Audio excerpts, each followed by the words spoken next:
Welcome to Paranormal Palace Radio, where truth equals reality, and truth is often stranger than fiction. Hello everybody, welcome to Paranormal Palace Radio. This is your host, Royce the Redneck Radio Man. And joining me today, once again, is Tommy Hawksblood. And he wanted to come out here and talk to you folks about what he calls the new spiritual movement. And, well, I'm not real familiar with it, so I'm going to be playing this one by ear as we go. And I'm going to let Tommy more or less tell us all about this and what he's got going on. And some of y'all might be familiar with him. He's been on my show 2 or 3 or 4 other times, and he's been on other shows as well. And he's a member of Facebook. You can, catch up with him over there. So why don't we just go ahead and get the show started? Tommy, how are you doing today? I'm doing fine. Greetings. It's a pleasure to be back on your show. It's been a while. I've been quite busy in the interim of doing so many different radio shows. I was setting up a big UFO conference. I had about 36 speakers coming, and then it kind of went on the wayside because the person I was doing it with kind of had a money problem, and then it just canceled the whole show. But it was going to be incredible because I had all the speakers that I like and the people that I know really good, and the whole topics would have been incredible. But I've been having them on my radio show for a while, but now, like I was mentioning, in the new spiritual age that we're moving into, I got a whole different take on it than most people, but I'll get into the reasons why, and even the reason why what people say, like, oh, nothing happened yesterday. Well, it wasn't a one-day event. People just want to believe that it was a one-day event. But it was a continuous story of what's happening and what will be happening over the next year or two. I'd like to just start off with, for the people that never heard me speak, I call myself a realist. And what it means is I live by my truth, by my experience. I don't accept what I read in general unless I can prove it to myself. I listen to many speakers. I lectured for over 15 years. I got to be with many of the UFO people, spiritual people, channelers, psychics, you name it. And I learned my truth from direct experience, and that means actual having physical contact with things or physically being next to, like the UFO and aliens and things like that. Many of my experiences that I did have, I had witnesses with me, so it wasn't just like I hallucinated or imagined it. So I'll get into the details of everything. I just wanted to say that I'll be covering many different things that combine spiritualism, religion, with the way that people believe and belief systems, as well as the whole aspect of people channeling. Because I feel right now, mankind is kind of like in a place where, that didn't happen, and they won't believe anything bad's ever going to happen, but they're not on top of what is really happening right now, which we'll get into. So I just want to say my first book was titled How to See God, and I wrote that many years ago because I felt that people needed a spiritual way to get connected to their true self and to the inner spirit and soul that they truly are. Then my second book, When Truth is Called Crazy, I wrote that out. It's actually a biography of my whole life. Not everything, but most of it. And the reason why I did that, because most people say you're crazy. If you mention aliens, most people in general will call you crazy. I mean, the wave now, people are starting to accept that there's UFOs. As far as aliens walking on the planet and things like that, most people really don't agree with that yet or really accept it. The fact that the government has been working with them, that's another thing that's not really accepted right now. So yeah, it's a little bit hard when you start talking about things like that, and when people have no experience seeing a UFO or being next to some kind of a being or entity. So you know what they say, seeing's believing. If you haven't seen, it's hard to believe. So what makes me a little bit different than most people out there, for a few years in a row, I was with a partner, and we took pictures of strange ships, creatures, you name it. And when we came out in 96, and people weren't ready. People didn't want to hear about vortexes and energy opening up and things like that. Never mind creatures. Nobody was ready for that. And the Bigfoot wave started to increase over the past 10 years. And obviously there's a little more evidence here, there, and everywhere. Not that there's any really good videos. We put a video on TV of one of the ships that we shot. It was crystal clear. It was in slow motion because the ship was cruising awful fast. What I would say, a lot of the ships people do see at nighttime now are man-made ships.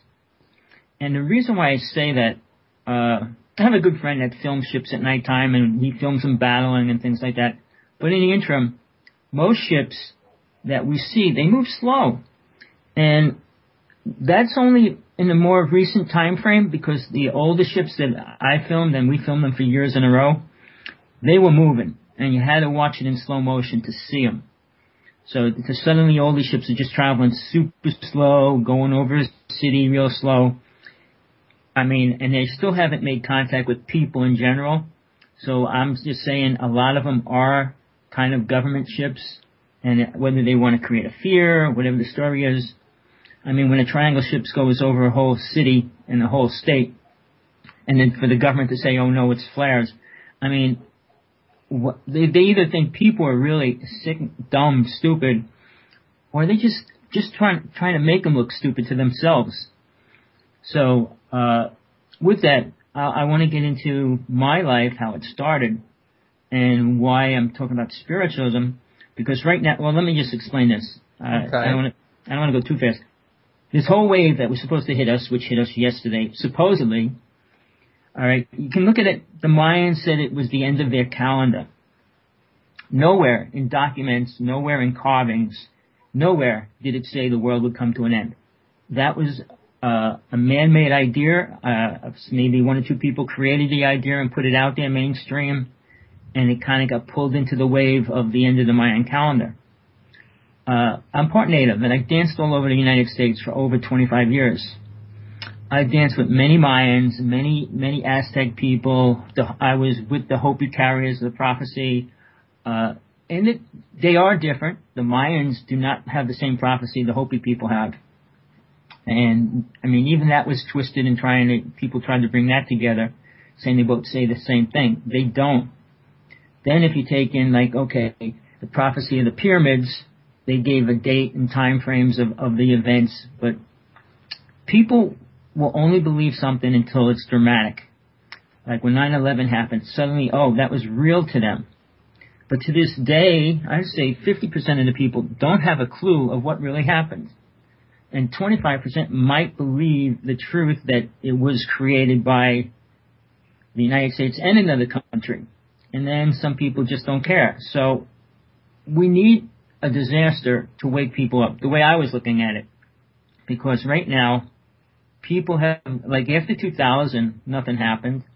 So now after yesterday, most of these people won't believe the story, because that's like a person that cried wolf. So the third time, if anything happens or somebody says something's going to happen, nobody's going to believe it. Which is not a good thing. I mean, if a real disaster is coming and then somebody comes out and says, hey, this is happening, nobody's going to want to hear it. But this wave that was coming was the New Age people, and I don't consider myself a New Age person, work with channelers and psychics. And most of them have been claiming to be channeling different things as far as angels, higher council of alien beings. And if you look at that, and I've been following it for years, one of the first people that I know channeled something very important was Barbara Masiniak many years ago. I actually met her many years later, and she channeled for 4 hours, and I didn't hear her say one thing. So what I learned, and what I'm really trying to bring out right now, society is being programmed in a great way, not by the government. Everybody blames the government for everything. The New Age people say it's fear. The government is trying to cause fear, trying to put us in fear. I think the New Age people are fear of learning the truth. And I can prove that in a lot of ways, which I'll try to do today. But as we go into fear, and my teachings are a lot different. I mean, most people, oh, you're doom and gloom. No. Doom and gloom, I didn't say the world will be ended tomorrow or yesterday. I said we are facing serious problems. And the problems we are facing are solid, real problems. So when you mention that to a New Age person, oh, don't focus on that. And I'll give a list of names, and they're all speaking, and they're all speaking today, speaking tomorrow. A lot of them are on cruise ships right now doing these big trips to the pyramids and things like that. But they all did these ceremonies to bring this spiritual energy in and change. And they believe they're going through what they call two things. One's called ascension, and then the second thing's called fifth dimensional change. I want to break them down in detail. But as far as this New Age energy, they all said it's coming. It hit the planet yesterday, so we're all supposed to be vibrating in fifth dimension. And they're all going around, they're charging money. These people are making big bucks this past week on getting people to come to these seminars, prayer ceremonies, and symposiums. All of them. And I see, the one I was going to do, I wanted to give people spiritual techniques to work with and things. And I didn't want to charge money. We weren't going to charge much money to get there. And then when we found out we had all these speakers to fly them all in, we had to pay for that. It wasn't about making money. But like I said, it never happened. So now I'm trying to bring the truth out to people, if somebody or anybody is ready to listen to what's happening and why the conditioning is going on the way it is. The first thing I'll say, when it has to do with money and it has to do with religion or spiritualism, they do not go together. People can't charge for spiritualism, even though they are. Well, the New Age people think they could charge $2,000 for a seminar. And then I'm in Hawaii, and they have seminars here at $2,500 for 4 days, 5 days. It's a lot of money.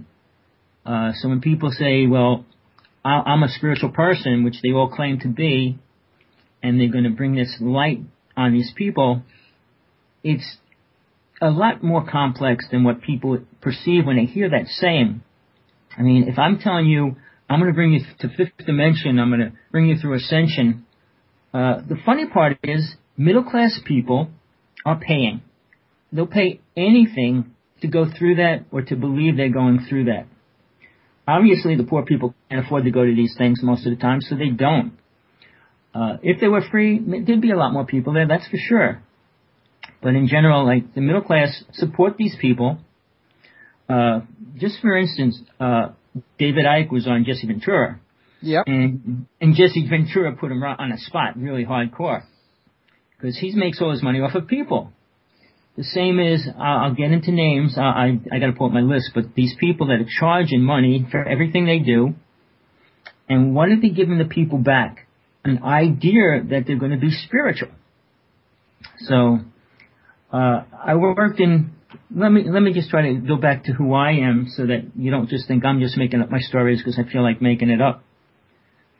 When I was 6 years old, I was in a hospital having my tonsils out with my brother. And this giant ship was coming right up to the window.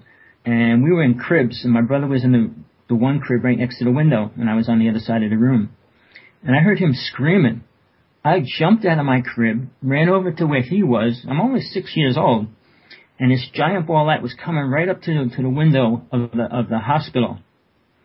It was about maybe 2 o'clock in the morning. I put my hands on the glass, and then this ball ship object just went straight back out into space. I had no clue why I did it, what I was doing, but I was only 6 years old.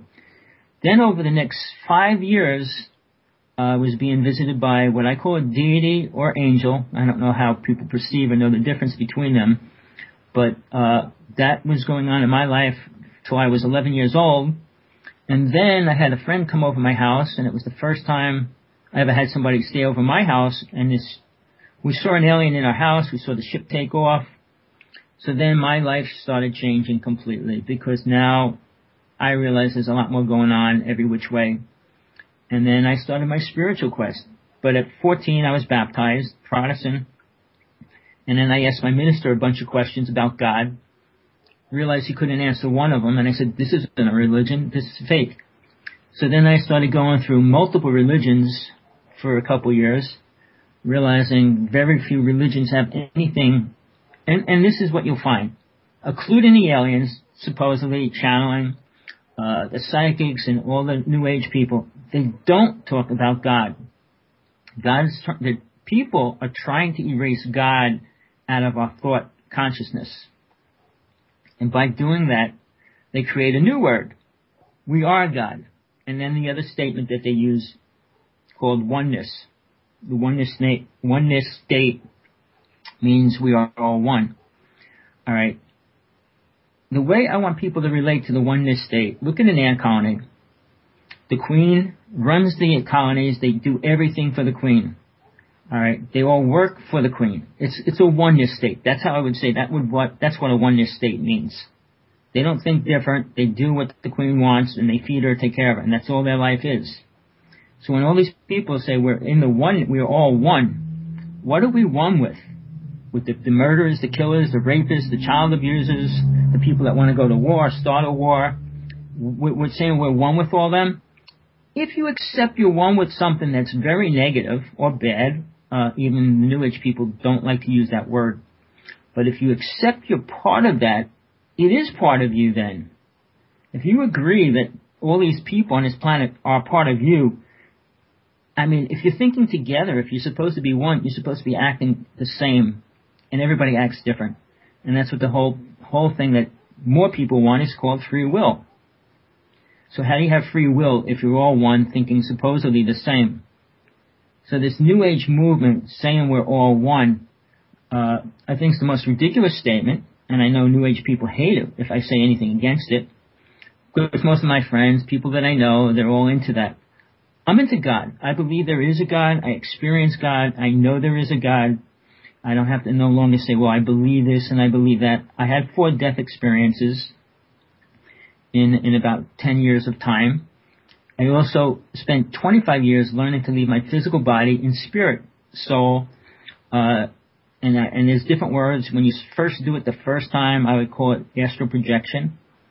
When you learn what you're doing and how to do it, it becomes, I call it soul travel, spiritual travel, because you're in spirit form and you can do things without people guiding you and telling you what you can do. But that takes a lot of training and work in the inner worlds with some kind of energy force, which I call angels, that show you how to do things and how to travel. No problem. So with that, as I said, most of these New Age people say they're one with each other. And I said, well, I could be one with a rock. I could be one with a tree. Does that help the tree any? Does the tree help me any? You could say a lot of things. The second thing I want to throw into there right away is, okay, everybody talks about different kinds of love. And the biggest word that New Age people use is unconditional love. Oh, I give everything unconditional love. Let's get this straight. Anybody listening, think about that word, unconditional love. You give him love without any conditions. So what is it? What does it really mean? And I break it down to absolutely nothing. Because take a rock, put it on your table, and give it unconditional love. Does it do anything for that rock? After you give it unconditional love, you throw the rock out the window. Or you smash it. You can do a lot of things, but you give it unconditional love. Does it help that rock? Now, all right, you take anything. Take a box, a tree, and say, I'm going to give it unconditional love. You can give a tree unconditional love, or a plant. Let's start something small, like a little plant. I give it unconditional love. You think it's going to grow if you don't put water on it? If you don't take care of it, give it sunlight? The unconditional love, what everybody claims to be so important, does absolutely nothing for that little plant. So all these people saying, well, we're giving the world unconditional love and make it a better place. Action, and here's the word I use. You need active action, not prayers. Prayers without action is another useless word. I mean, if you don't believe that, just go back as far as you want in history, because prayer has always been there. Did it help any race? Every known race that was there disappeared. I'll get into the spiritual word after, but getting back to this unconditional love. So you give unconditional love to the world. Do you think people in Africa that are starving got this wave that you just sent them and they instantly feel good and they don't have to eat for a day or a week or a year? I mean, when people talk about this unconditional love like it's helping and being a really useful force on the planet, no, it's not. People are so afraid to wake up and look at their own thoughts, what they think they're doing for the world. Everybody says, well, I'm this, I'm spiritual. I want to get into that because spiritualism is a very critical word and nobody knows what it means. The same as most people have no clue what the true definition of love is. All right? People get their definitions from a dictionary. Pull up the word in a dictionary and check out love, check out the word God. In a dictionary, all it says about God is a super powerful being with power. It doesn't explain much, does it? And if you believe God's super powerful and you don't give it some kind of a form, and then you say, like the oneness state, a lot of people use the word in New Age world, source, like it's the source of power. Not what it is, it's just the source of power and energy. Not like it has a consciousness, it's awareness. It's just a source that we are all part of and we create that source. Well, then, if you break it down, and I'll go into the people and different things in that in a while, but the people that are saying that this is the illusion. This world is an illusion, which is really ridiculous. And if people want to accept they're living in an illusion, I mean, if you watch The Matrix, it kind of makes a lot of things fit to that idea. But if this is the illusion or a dream, and I say illusion's very much like a dream, change it. Oh, we all are changing it. We're not changing anything until we become active participants in life. If we don't change our government system, if we don't change the way we act and the way we relate to people, we're not doing anything. Sitting there praying, sitting there wishing, or dreaming. Dreaming, you can dream anything you want. Does it change the world? Absolutely not. All right. Tesla was one of the few people that I have the most respect for as far as inventors and being people that are incredible in the science realm. Because Tesla, needless to say, he got this technology from somewhere, which he did. And I will say it was an alien. He met with an alien for a short time who downloaded him with all this information. All right, he was a man like everybody else. He invented 196 inventions that would have changed the world, made it the most incredible place in the universe. Sadly to say, they took a couple of his weapons, his inventions, and made them weapons, our government. A lot of them they locked up, and then a lot of them they sent back to his country where he was born. So here's all these inventions that would have did everything beneficial for the world was taken away. And to me, that was the most critical turning point of the world, even the race of being that was working with him that gave him that technology. Because he actually invented quantum physics. He invented the first radio. Then he invented time travel and everything beyond that. So yeah, here's something beyond the person's realm. Like, okay, Einstein was still alive. Einstein had theories. And his theories are being proven wrong now. So here's a man that was considered the most smartest person on the planet with theories, and they're not even right. Tesla invented, copyrighted all these things, and proved it. And he wasn't given credit for even inventing the radio until a couple years ago. So we have this great thing to take truth and hide it. If it doesn't suit certain people's needs, but certain people destroy it, hide it, put stuff over it so it doesn't look like it's real, or twist it around and revert it and say, oh, it's bad. We would have had free energy. And I think that would have changed the world incredibly. We wouldn't have to be destroying the planet for oil and fracturing it for others, for uranium and gold and all the other things that we need or say we need. So these basic things that we talk about, I mean, it goes over and over. I mean, gold is not useful for many things on this planet except the ego. does gold feed you? Yeah, well, to buy stuff. Well, no, really, what does gold do for the human race? Considering it's always been the number one thing on this planet since the beginning of time. I mean, you go far back as you want to the Indian religions, to the Egyptian pyramid and time frames, and then you see gold was always the most important thing. And I would say why? People have to look at that. It's not edible. It won't save your life if something bad was happening. It's just a piece of metal like many of the other metals. That's a question I've asked myself many times. Who was it that decided the gold had the value and how much it had, and that it was a more precious metal? I mean, we were cavemen according to, science in the beginning, and we just stood up there and says, well, we got two metals here, silver and gold. I think gold is more valuable. I mean, how was that ever decided in the first place? Well, the truth is, all right, my truth will not be everybody's truth, but I'll tell you my truth, but my truth is based on my past life experience, my awareness of being in certain time frames with beings and different things. In the beginning of time, there was a couple human races that were brought to this planet. There were 9 races. During that time frame, that's when you hear the word Anunnaki and certain other alien races came. The stories are, and I won't get into it in detail, but basically the Anunnaki need gold for their planet. The aura around it is based on gold, and that's what filters their energy and all that kind of stuff. So they need gold. So they brought humans to a place where they can make them into slaves. Well, I call them slaves, but miners. And we were mining gold in the beginning of time. The only 2 things that we did then that we're still doing now and will always have to do is farm and mine. So they were mining gold.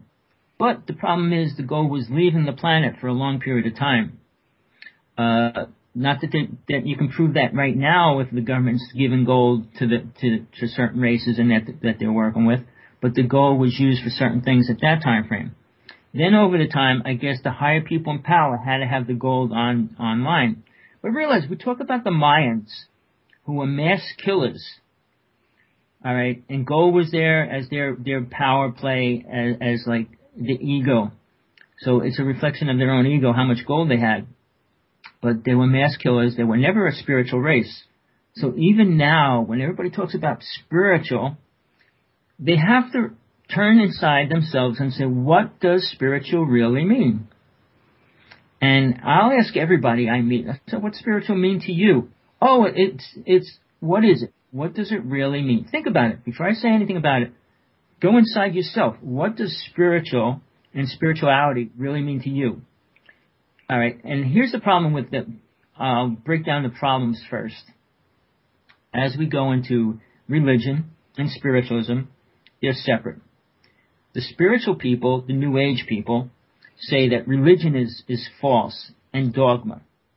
The people in the Christian religions and physical religions that are solid, like the Catholic, Protestant, the Jewish, Muslim, they're solid religions. The most populated is the Muslims and the Christian religion. There's over 2 billion people on the planet that are in both of those paths. All right. The New Age path is probably less than 1% of the planet. So how important is the New Age path? They all believe they're number one. They're going to change the universe, change the world, change everything. All right. The second part of the problem is spiritualists believe in the oneness. They believe they are God. Now, that's a serious problem. If you believe you're God, well, I'm one with God. If you're one with God, you would act like you're one with God, which I don't see people doing. But if you could possibly imagine what a God is, that's the first starting point, a definition of God to yourself and what it really means. The Christians believe God is a being, kind of human-looking form. And that's why they all relate to Jesus as God, because they can't relate to anything other than that. I'll get into that whole concept because I was aware of my life with Jesus and the teachings were so different. Not one word's in the Bible, but we'll talk about that. Let me just try to explain this first. Spiritualism, for Christian people, was accepting Jesus as God and then living from that aspect, which is probably based on the 10 Commandments, a bunch of rules that were brought here by something. And the problem, okay, for the Christians, they only have 10. And they can't live by those 10 rules. The Jewish people have over 565 laws to live by, and they can't live by the first 10. So that's the problem with religion. Not the problem that religion is false. People in religions do not follow their own religion. I mean, oh, I'm a Catholic, I'm a Protestant. Yeah, I go to confession on Friday. What are you confessing? Didn't Jesus say, go out and sin no more? He didn't say, come back tomorrow and I'll forgive you again. These people create boundaries and then they fill it in with whatever they want.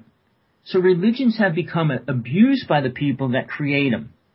All right? I mean, the Ten Commandments weren't created by a religion, but it was abused by a religion.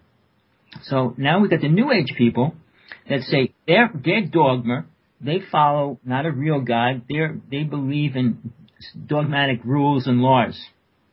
Well, to say you're free, to believe you can be free on a planet that you can't get off of, that's actually populated by over 7 billion people already, and we all have free will. I mean, it's an imaginary thought. There is no possible way that could ever happen. Never mind each individual doing what they want. Free will. Look that up in the dictionary. Free to do whatever you desire. If you believe you are a God, what can you do? Well, you can believe you can do anything. Well, I can change anything I want. All right, that's the starting point of the New Age movement. They think they can change the world to make it one loving ball of love, compassionate world. But it's an impossibility. It's wishful thinking. And wishful thinking is wishing for something that's not real. And a short story, which I always add to this, because if you're talking about wishful thinking and ideas of like what you can create, imagine being a little child and you're learning how to speak, and then they're telling you about Santa Claus, and then suddenly he's a really cool being in your life, and Mr. Bunny and the fairy godmother, the tooth fairy. But they always throw something bad in, and they say the boogeyman is bad, and they tell you he's there too. So these children that are really connected, children are born in the light, and they're pulled out of it by human consciousness of people that they're born into or around with. And these people usually are not very aware. Sorry, how many parents know a lot about the inner world, spirit, and all that? So when a child starts talking to spirits, they have no clue. Right away, they put them on medicine, they bring them to a psychiatrist, and they do all these things, while this poor little child is dealing with real spirits, real energy, all right? And then he's also, or she, they're trying to bring in Santa Claus and the Easter Bunny, and then all of a sudden, the parents tell them that they're all not real. So here's half of the things the little children are believing in are taken away. I mean, they're still dealing with spirits because the parents don't know how to work with that. And then if it just gets too abstract, the parents try to take it completely away from the child, which happened to me. Well, my mother tried taking it from me when I was little. At 11, she said, you can't talk to spirits. They're not real. Don't believe in them. Isn't that what the church also tells you? Well, see, they say Jesus is real, but you can't talk to the spirits. And see, I want to get into that because the Pope right now is hiring people outside the Catholic religion to do depossessions and exorcisms for people because they cannot. And in simple terms, they cannot do it. If anybody watched the original movie, The Exorcist, if you didn't watch it now, it was a real scary movie when it first came out. Probably the scariest movie made at that time. But watch it. Watch what happens to the You're kind of breaking up, Tommy. Really? I don't know what to do. Let me try to make it a little louder. Were you moving around a lot? Maybe you were moving away from the mic a little bit. Is that any better? Yeah, that's fine. Because I took the headphone off. I don't know if has anything to do with it. But we have these religions. Now, getting back to the Pope and the people in the Catholic religion, they're trying to do exorcisms. The problem is, if you don't know what God is, if you don't know what Jesus really taught, how do you think you can stand in front of a being that's way above what you're thinking about? You can't go to an alien or a space being or even a ghost and say, get out of here. By what power do you think you can do that? And I'm in the name. And why do you think they use the Bible? They hold the Bible and they read from the Bible, telling the spirit to leave, because they don't know how to really communicate with that spirit. They don't know what it really is, and that's a really sad thing. Because over the past 5 years, the amount of exorcisms going on the planet has escalated to an incredible number. I have one friend who actually does about 310 a year. And he was appointed by the Pope to do these. Because he deals with dimensions. He deals with different realities. He deals with all those things. And just going to church and reading the Bible doesn't teach you any of that. So to say they have the power to get rid of evil spirits, they throw holy water. Like holy water is going to scare every creature, every alien, every entity away. Then again, we do have alien abduction. If you don't believe in aliens, how are you going to get that was actually abducted and help them? You can't. The same as if you go to a psychiatrist, they have no clue about aliens. They have no clue about spirits. All they know, the book says if you talk about aliens, you're crazy. So society and our government has created a system that will allow you to go outside the space that we have to stay in. And I say it's accepted when you get a major percentage of people to follow it. Just as when the Bible was created by Constantine and a few other people, they took 4 Gospels and said, well, let's put them together. Let's make it so that people will want to listen to it and follow it. It wasn't like it was real or anything important. They just created this scenario and pushed them together to make it fit in so that they can control the city. All right, and then it became accepted. If they would have put more of the Gospels in there at that time, which there was 40, and nobody wanted to hear Mary Magdalene's gospel. Nobody wanted to hear Doubting Thomas's gospel. Nobody wanted to hear Judas's gospel. He wanted 4 people, Matthew, Mark, Luke, and John. So they've actually found Judas's recently. It was just translated recently, I should say. Mary Magdalene's. They found Doubting Thomas's. They found a lot of them. If you go to the store, there's translations of what they've been trying to translate from them. And you should read it. If you're a Christian, if you want to believe in the truth or understand it. Because no matter how you look at something, if science lived and based it on one experiment, we would never go anywhere. If you don't bring more experiments to grow and become more aware of things, you can't grow. So the whole movement, Christian movement, is blocked because of that one reason. Then we got the Catholic religion with the Pope. He can't do exorcisms. He's having all these people do it for him. But I did a few in my life, so I know what they're about. All right, and here's what I'll say. When a spirit starts latching onto a person, because they're not very spiritual, it starts sinking into their subconscious, and then it becomes part of their physical consciousness. So they have no awareness of an inner protection of angels that are real, and what those angels and who they are, and things like that. So they have no protection. So if they go to a psychiatrist, obviously they only get medicine, drugs, and things like that. They go to a New Age person. Some of them are incredible. There are a few people that are actually a little more aware, that deal with the different realms and dimensions and things like that. So they know where these spirits are coming from and how to fight with them. But then again, if you don't have your protection in your inner being, whoever's doing the depossession or the exorcism, if they're not aware of their ultimate source power, which I call God, energy that they work with, they can't chase the spirit away. And that's what happened in The Exorcist. The priest got pulled in by the spirit and died, jumped out the window. And that's a true story. And that's the first documented movie story, but it was based on a real story that was put out in the public so that people knew that suddenly there was a real word, exorcism. But that's a critical thing now for the world, because what I was trying to get into, we have a lot of abductions.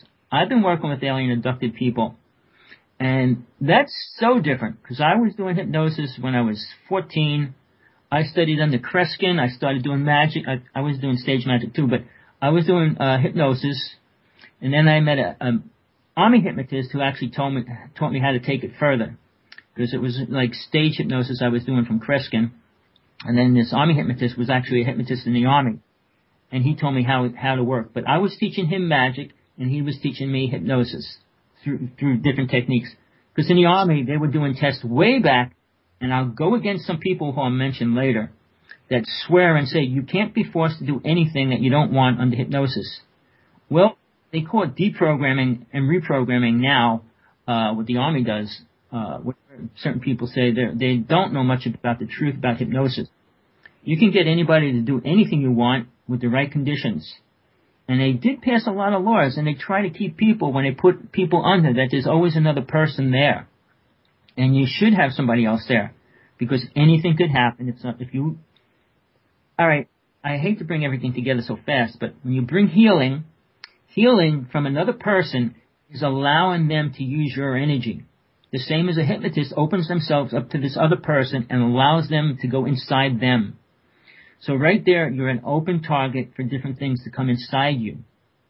So the healing, we'll go into the healing a little bit after this, but as far as the possession and the alien possessions, they put chips and they put a lot of different things in people, and then that just means that they can come back and take you again later. I work with many people. I do something I call it psychic implant removal, because you can deactivate these chips that they put inside the body. I mean, there's one person in California, he's been taking them out of a few people. If they do the x-ray, they can find where it is and stuff like that. But here's the thing, people that get abducted usually are not aware of anything that happened, except that they lost time. Most of the people I met said, well, I think I lost time, and I said, I know you were abducted. Well, how do you know? I said, I could see it, I can feel it by what you say, by what you don't know. But I work on them, and if I bring them to I call them past life regression, and you get them back to a state, and you bring them into the ship, or whatever happened, they're still not aware of that, and you bring them to what was going on. Because basically, and I know this takes in a lot of the UFO stuff, and if you're not aware of it or believe it, it's going to be a little bit harder to accept, but when the deals were made with the alien races, what they were allowed to do, and they were allowed to abduct 10,000 people in the very beginning, a year, and there's no way to keep track of how many they abduct now. But when they abducted them, I mean, Truman was responsible for it, but said that these people cannot remember what you do to them. So they were trading for technology, but the interim is that most people don't remember what happens, and then they're given this beautiful thought in their brain, and they believe it was a beautiful trip. And I mean, I wasn't friends with Bud Hopkins. My best friend was very close to him because she was with him when he first did his first book. She was traveling the United States with him. He's another person that just dealt with. He didn't get into the hardcore part of it. I know many people that got hypnotized by him. He never really helped them or anything because he never had an experience. He doesn't know what an alien is. He doesn't know what interdimensional worlds are. He doesn't know about deities and everything else that exists. That he was trying to work with people. What I'm trying to get to, simple core here, can't work doing something when you don't know all aspects of it. You can't fight demons if you don't know a higher source. I mean, which I call God. If you don't have a higher being, I mean, you can work with some deities. They can get rid of a lot of the lower things. But in general, when you're dealing with the psychic abilities and everybody's claiming to be psychic and blah, blah, blah, here's two things. Two magicians I know will offer $1 million if anybody can prove that they're really psychic. I mean psychic where you say, I can do this, and do it. Most people say I could do it, well then weeks have to pass and somewhere along the road it actually happens or something. But to say, okay, if you're a psychic and you could see the future, to say from somebody's name who really bothers me because he's on coast to coast all the time and swears all this stuff online, and he's got hundreds of people every week coming to him, and he has a lot of lies in everything he says. Randy, the amazing Randy? Yeah, he'll give $1 million for somebody, but so the newest magician out there, Angel? What's his name? Chris Angel? Yeah. And he did it on TV, publicly, in front of Nuri Geller, who claims to be a psychic, and also these two other people trying on it to prove that they were psychic. And he says, here, it's real simple. I'll write something on a piece of paper, put it in my pocket, and you just have to tell me what that is. I'll give you $1 million right now. And that's how it started for Chris Angel. And there's nobody that can do that. No matter how psychic they are and all these things, they can't do something as simple as that. Never mind, oh, I'm psychic, I could raise the mountains. Then these people try to say that they're one with God. So yeah, I'm really bothered by that in a way that I feel sorry for the people that accept all these thoughts and ideas. Getting back to the abductions, I work with people. My best friend, who I did UFO work with for years, he channeled this being, all right, and he would always get these messages, and they all came true. It was on my birthday. We were up on the mountain where we did all our UFO stuff. Within 7 days of my birthday, it was the 10th, within 7 days there's going to be a ship crashing. And then 3 days later, the ship crashed into Greenland. And it was all over the internet for about 3 hours, and then everything about it completely disappeared. So yeah, I challenge everybody, especially when they say they're psychic or they're one with God or whatever they want to say. And I said, if you're one with God, you can do anything. And what can you do right now? Absolutely nothing other than breathe, eat, sleep, go to the bathroom. So yeah, I'm a rebel when it comes to that, because I feel if we believe in lies and we let them grow, we're not going to move forward spiritually. And I'll get into that word a little bit deeper, but I want to stick to this topic because this is the serious problem. Now we have, with this new age world, when I was 14 years old, my best friend was one of the top mediums in the United States. She was rated that by the New York Psychic Center. At that time, that's when I started going into ghost release and things like that. Went to the Jumel Mansion in New York City, which had lots of spirits around it, and it was the most documented haunted house in the United States at that time. Basically, Samuel Jumel lived there, married Samuel Jumel died there. Hamilton, Aaron Burr had that great fight, and Aaron Burr stayed there, and he died in this house. A soldier fell down the stairs on a bayonet, died in this house. They had a little war on the field. That's where Washington had his headquarters, so there was people killed there. So yes, a very haunted house. When I went there, I released many of them. The only one that I will say still resides there, and people see it. I mean, bustards come up and they'll see this woman looking out the window and things like that. It's a beautiful house. It's a tourist house right now, if it's still there. I haven't been there for a while. But she said she will not leave. She said she'll stay in that house until they tear it down. So who am I? No matter what psychic powers or whatever I have, I can't make her leave. Soul in itself has its free will to do what it wants when it's here. All right. When the body dies, then it has to leave. And then if it's attached to this world, it'll come back. But soul, the New Age world say, well, we do what we want. We can come back when we want. We can come back where we want and all those.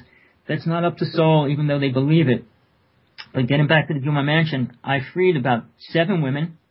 Aaron Burr, because people used to stand in front of the room where he died. They watched the bed go up and down with his breathing.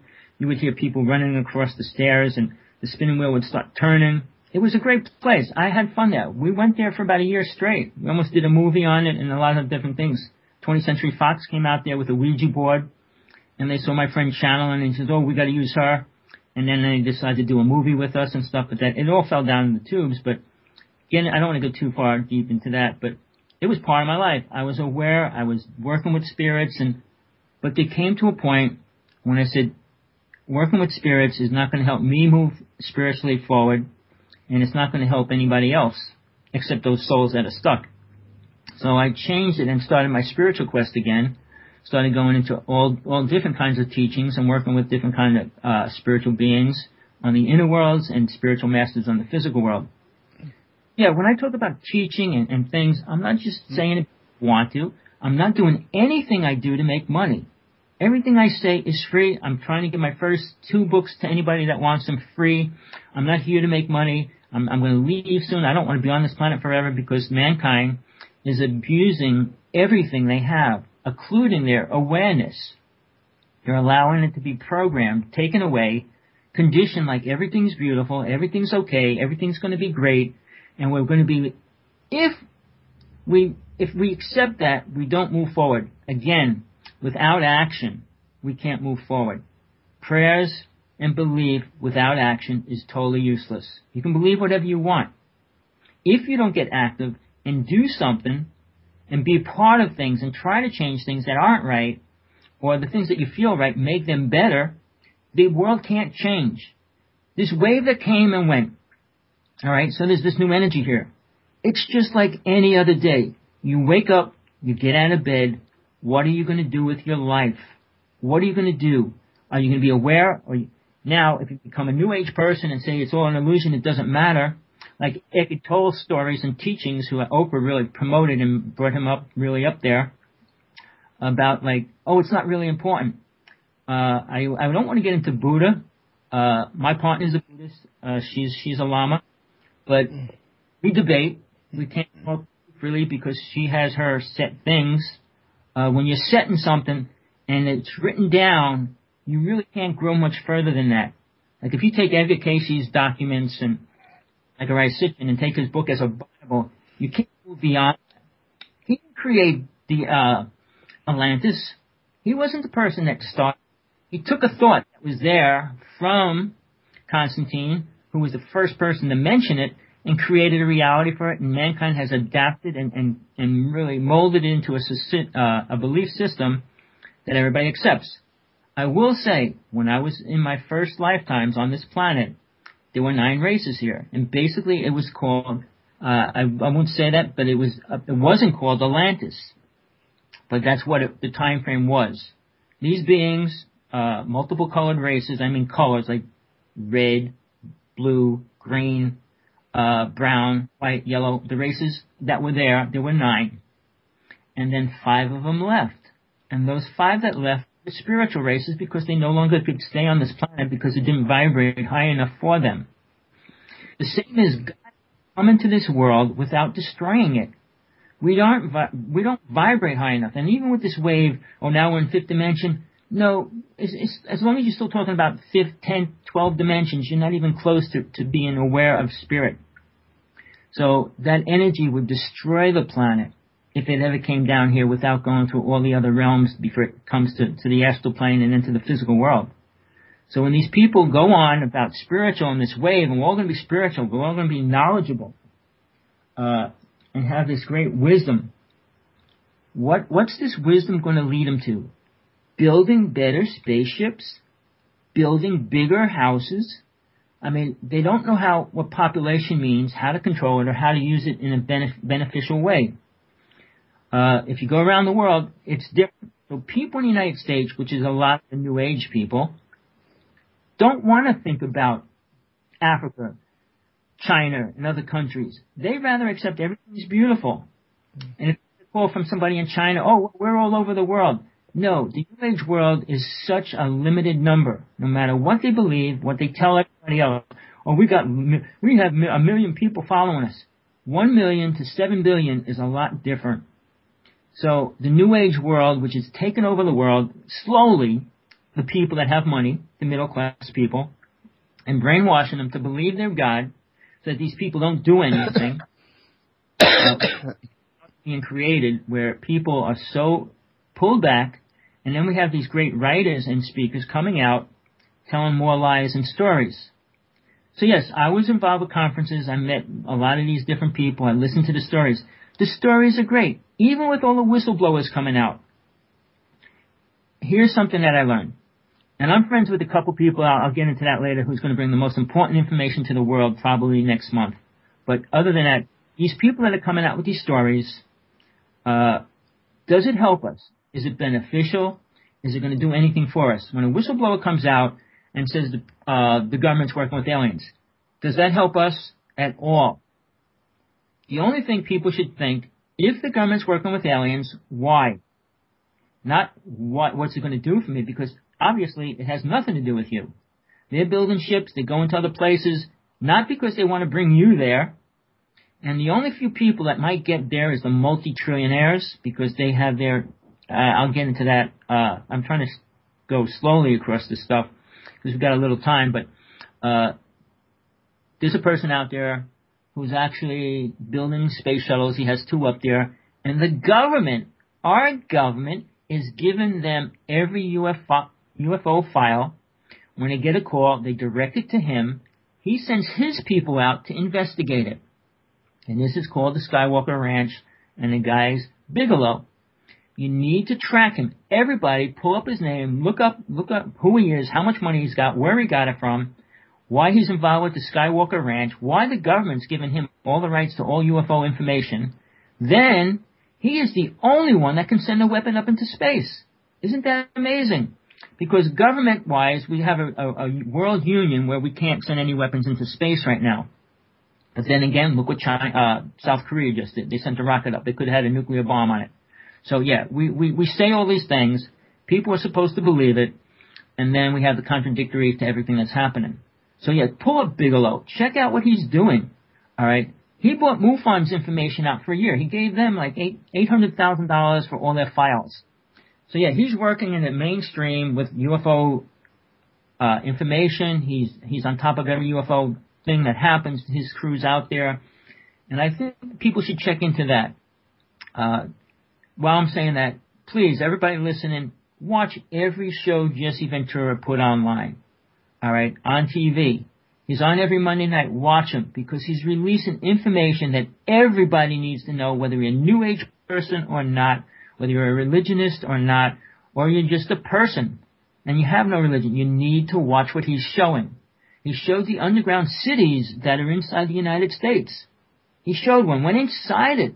He snuck inside with his car, with people in the car, and they drove through it. So it's not like, oh, it was a hologram, or it was this, or it was that. This is real. So we need to be on top of real information. So yeah, when I say real information, New Age people say, oh, that's negative, or that's blah, blah, blah. No, it's called life. It's called where we live, how we are going to live. If we know that all the government is underground, they all have pure food, because they have hydroponics farming and air supply machines and stuff like that. So everything is completely healthy, organic, underground in all these underground bases. And every one of them is manned by roughly about 10,000 people. And all right, where are they? Don't come out. Most of those people don't come out. So we're living and breathing toxic air, which they're filling with chemicals. And I'll get into that in a very short time. Let me just finish this. But we have chemicals in the air. We have all these different things going on. All these New Age people say, don't worry about it. Everything's going to be okay. If an army's marching up to your house with machine guns, and you know they're blowing up every other house, shooting at every house, just sit there and say, well, I'm a New Age person. I'm fifth dimensional. And see what happens. Now, if you're saying I'm a high dimensional being, all right, so I'm an eighth dimension, if you can leave your physical body and go into a higher realm, you are that. You are really what you say you are. I mean, if you can do that, you also have the ability to let go of the body and let it just die. So in other words, you rose above the body, you don't need it no more, and that's fine. But these people that say they're going to bring that into this physical world, sorry, it's not going to happen. This is the physical world. This isn't the sixth dimension. This ain't the dimension that they're trying to get into, because that's called the astral plane. And if you travel there, it's a temporary thing too. I say once you go through it, rise above it. There's techniques you got to work with and everything else, but you need to go through it. You can't stay there. Most souls that go there reincarnate. They don't even have the privilege of staying there. I wouldn't call it a privilege, but they don't stay there. The souls that do, there's a higher dimension there, and it's kind of like a more better twisted version of planet Earth. You don't have to eat if you don't want to. You can fly if you don't want to walk. You can do things. You can go places without traveling. So it's a little bit different in a lot of ways, but it's also a lot similar because you still have a body. You still relate to your body the same way. And until you can break free of the physical body and what it really is, can you understand what you truly are as soul? Because once you go past the astral plane, you're letting go of your physical body, and then you have to let go of the mind, and that's the hardest thing to let go of. But once you do that, then you're stepping into a true spiritual world, which I'd say the fourth realm. And there you can be a spiritual being because you are a light and energy, and you don't have an agenda, genitalia. So you're not a male or a female and all those kind of things, which people still retain and hold on to. All right. While I'm on that, let me try to get into this first. Do you have any questions? I'm just going to keep going, but do you have any questions? Hello, Royce? Hello? Can you hear me now? Oh, yeah, I can hear you now. Sorry, I was afraid. No, that was my fault. muted to cough, and I thought I unmuted, but I didn't until you started talking to me, directly, I mean. And then I'm like, well, why can't he hear me? And I looked at my mute button, and I said, oh, I must have left it off last time I coughed. So I apologize for that. But I wanted to say, I was fixing to say we've been on here for about an hour, and I wanted to see if maybe you needed a break. Oh, I'm fine, but if you need a break, you can take it. Oh, no, I'm fine. I made sure I took care of myself before the show started. So as long as I have to talk, I talk. I don't take breaks. Oh, okay, that's fine. I just wanted to look out for you.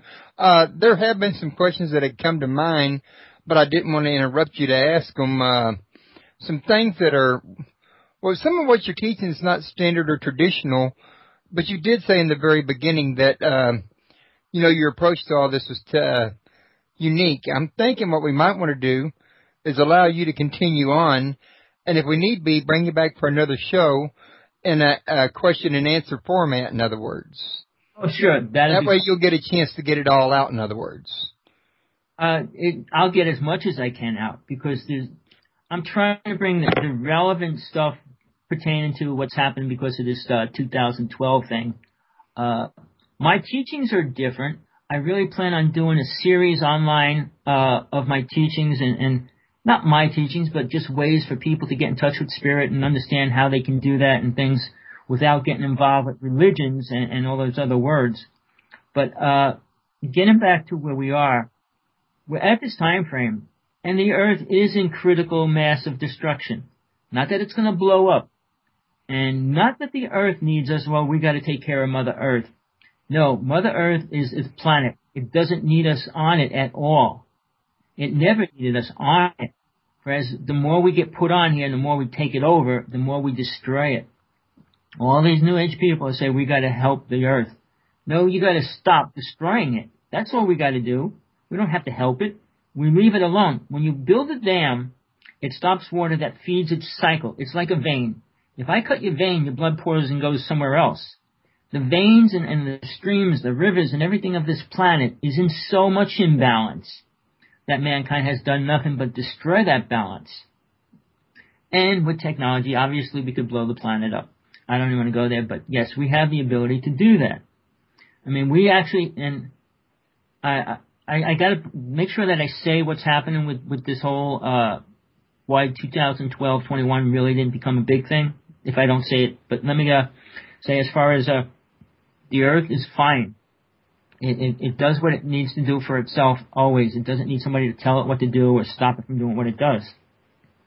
But when we build giant cities on top of the ground, and we suck every mineral and thing out of it, and we take all the oil out of it, we are destroying it. Now, I can go on. I mean, there's so many different ways I can go, and there's just so much stuff I'd like to put out, but I know I can't do it all in a time frame. But there is a race inside the Earth, all right? Whether you want to believe that or not, that's your choice. I saw a plasma ship from 100 feet from it go right into the Earth. I was with 3 people. So, if you pull up Drunvalo Melchizedek, he claims to be working with these beings that are inside the Earth. All right, he's working with the Mayans. The Mayans accept him as an elder.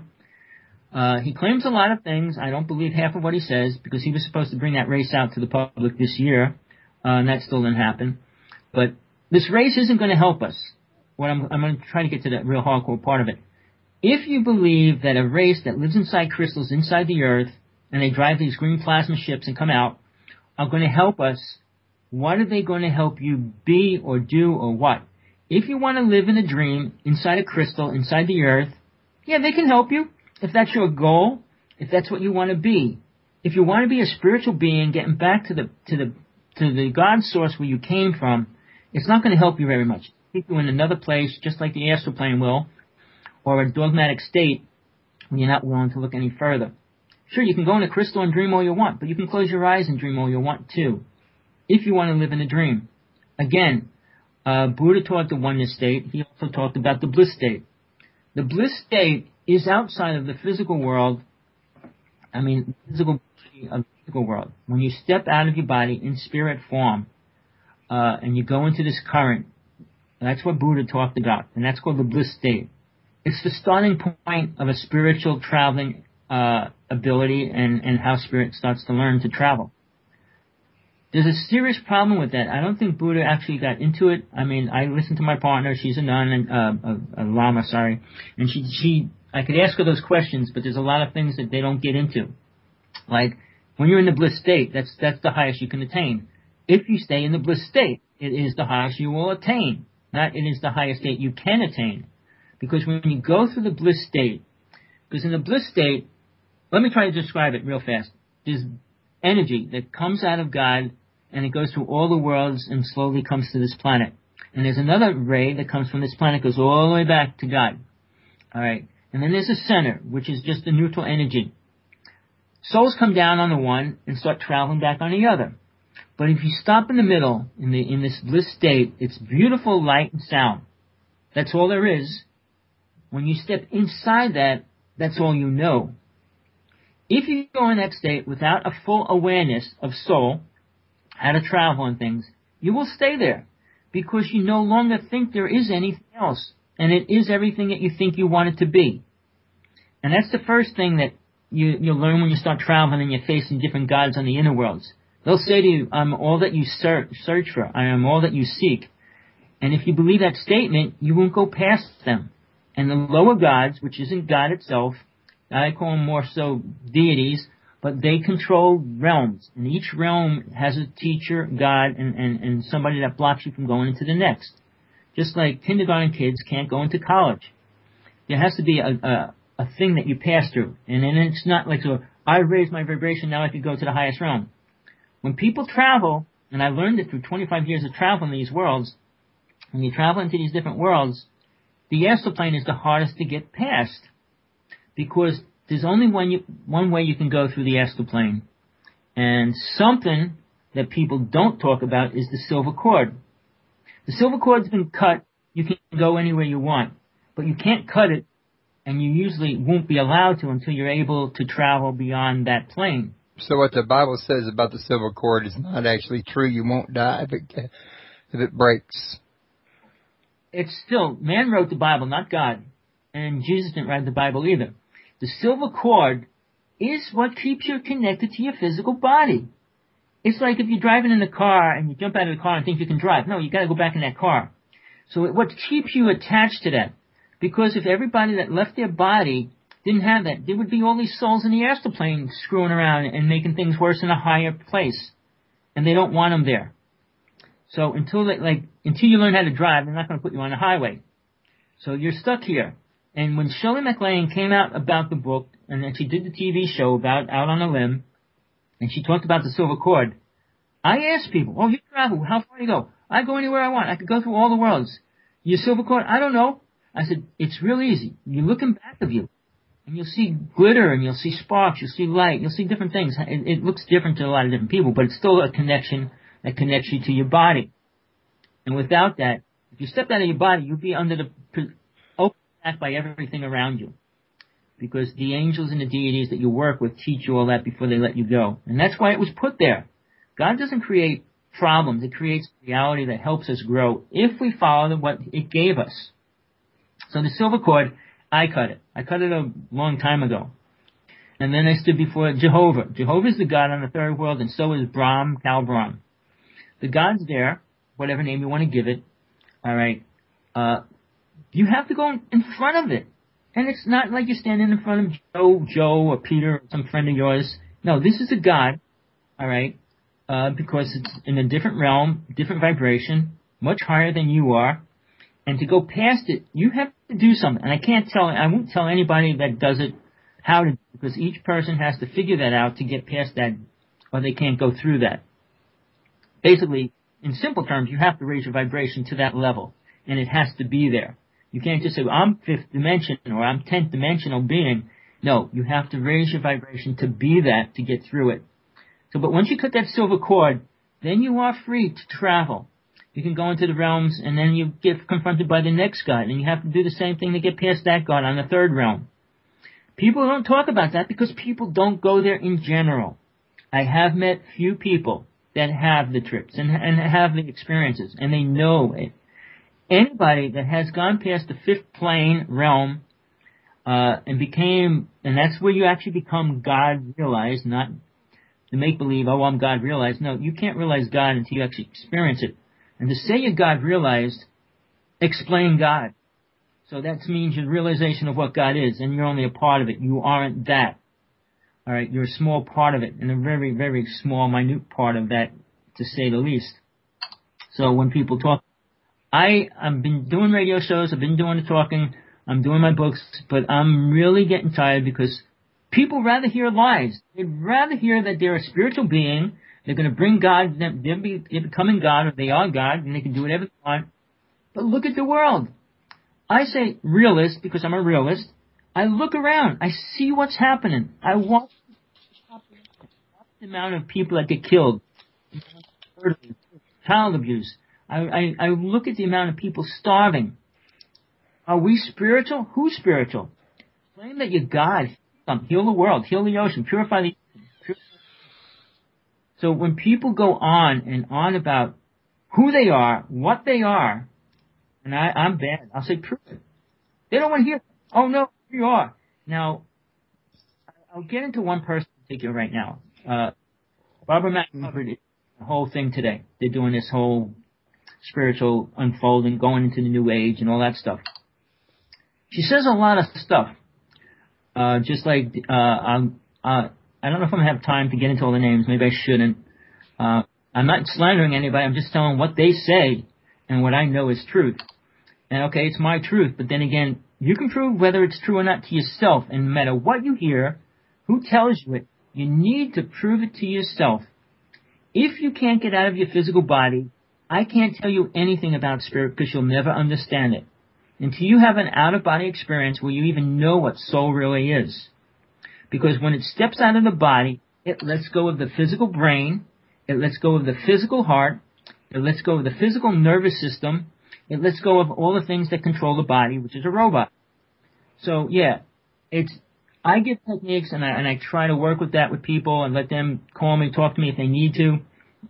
I will help anybody that wants to try to become a spiritual person rather than a mental mind program, thinking that you are. Because you could say whatever you want. And I listen to these people, including the 13 elders. There's 13 elders, different tribes going around the world talking about peace and the spiritual age. It's just like the Dalai Lama. He's going around the world preaching peace. All right, if anybody's aware or not aware, he has stepped down. He is truly not the Dalai Lama. He's taken that. He's still doing it. He actually stepped down. There is another person replacing him. I met the person that is. I met many of the people that are the highest people in the Tibetan religion. They have different things going on, and most of them are outlawed out of Tibet. Tibet is being destroyed. It will be destroyed in 2 years. Unless the United States, Congress is just getting the bill today, whether they do anything with that, because 56 people decided to send the president a letter about what's happening in Tibet. 25 people set themselves on fire last month. It's serious. It's a dramatic thing. The China's killing them. They rape them. If they don't kill them, they put them in jail. You can't have a picture of a Dalai Lama on the wall. You can't sing a song about the Dalai Lama without going to jail. So they're destroying the temples. So there's only about 2 temples left that are really still kind of the traditional Tibetan Buddhism. China's taking it completely over. I mean, this is a spiritual place on the planet. And I have to bring this together. The Hopi people met with the Tibetan people years ago and put their prophecies together. And they realized that they are connected and what's happening. The world's being destroyed. And funny, it's the native people that are being destroyed and the Tibetan people that are being destroyed. The most spiritual people. And I say that because they're not there saying they're anything. They're just praying. They don't go out there and preach that I'm going to heal people, I'm going to do this. They just sit there and pray. So to me, all right, they're trying to just do their thing in their own little world, but with being invaded. That's when action's called for. The only action that they have that can possibly help people wake up to see what's going on is committing suicide. They burn themselves. 25 children, not children, but younger people and elder people were burning themselves just last month. And they've been doing that for the past year now.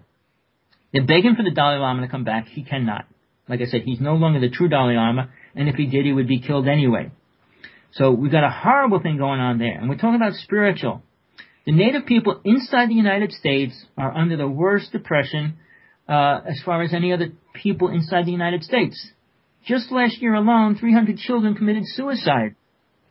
well, not just suicide, but they would die of poisoning and different things because the river's toxic and a lot of things. But nobody's helping the native nations, even though, there's funds for this and funds for that. So we talk about being compassionate, loving, spiritual beings, and we only look at ourselves if we have a house and a car and money. Are all these spiritual people claiming to be six-dimensional beings or whatever they think they are right now? Are they helping every bum on the street? Are they doing anything for anybody? And then you get a stupid remark like, well, if I'm today, I'm starving tomorrow. Well, if you're starving to death today, I'll say, well, maybe I'll feed you next week if you live that long. Viewpoint. So we have a lot of contradictory for me, and I look at it, but then, you don't want to focus on the good. Show me the good. Show me all these really good things. Look at what the weather's doing. Look what's happening to the planet. Look what's going on with spiritual cities and countries.